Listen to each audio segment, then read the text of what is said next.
Hello everyone, this is Ramirez from Tidewater Renaissance Fighting Arts, and today I've told you in the previous video that we're going to talk a little bit more about left-handed mindset. I'm left-handed, even if the camera in reflection shows me as being right-handed. This is actually my left hand.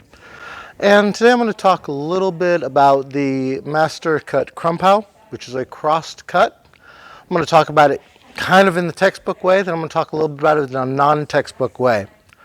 Really what we want to think about is that from a low guard, whether it be in Alber or in Flug, that we are going to cross the blade, and the blade is going to cross sides. So normally a cross cut or a Krumphau involves moving my blade rather than directly at my opponent, but across to the other side. One of the common mistakes, in my opinion, is that a lot of people will cross the blade, but you'll see that a good portion of my body is still exposed and potentially a target. What I want to do is actually cross this handle as well. So I'm stepping to my left while crumping to my right. You'll notice at this point the blade is past and guarding parts of my body. So if I do a Krumphau, I'm here. Also, Krumphaus can vary by depth. In other words, I can Krumphau out, and you'll see that my blade is fairly long, it's fairly out away from my body. I can also do a Krumphau that's fairly close to my body. That's important depending on what you want to do. Do you want to catch the blade? Do you want to go under the blade? Do you want to catch someone's hands?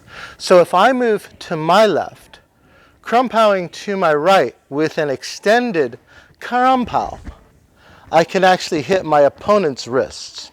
Once again, you'll see that this blade is across. Apologize for a little mic error here.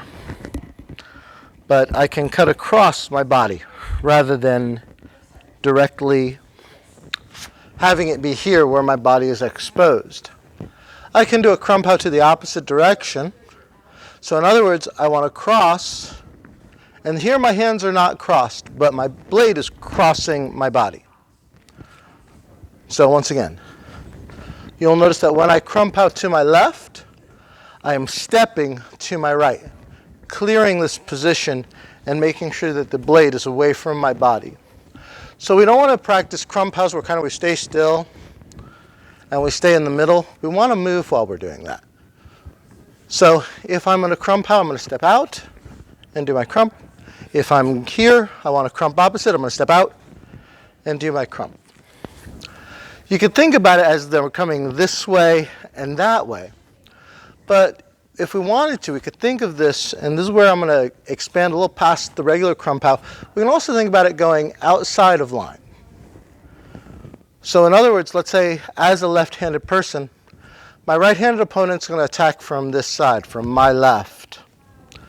I can actually be in Flug, and this is going to seem like, okay, I'm defending this side.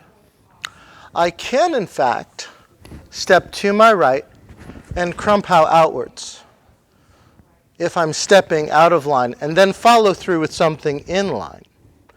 I can do the same thing, and this is where it's probably not as much for us, but if an attack is coming this way, I can step to my left, Krumphau to my right, opening that side, and then following through with an attack.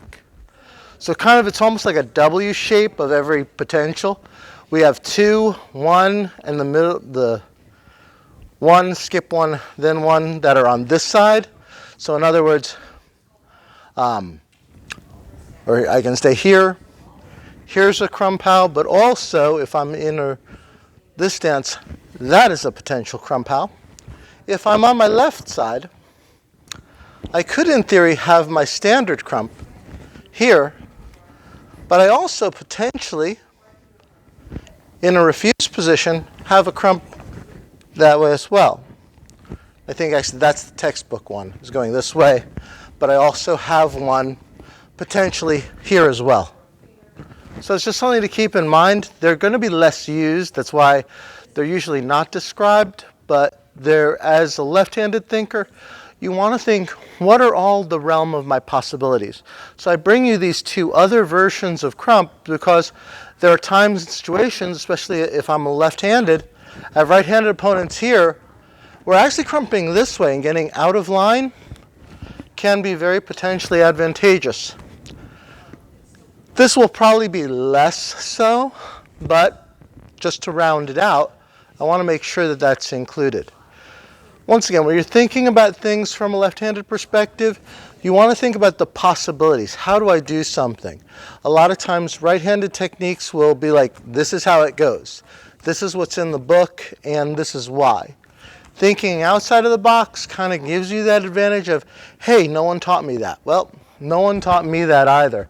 Had to kind of figure it out. But hopefully with these videos, this give you some thoughts, something different to do.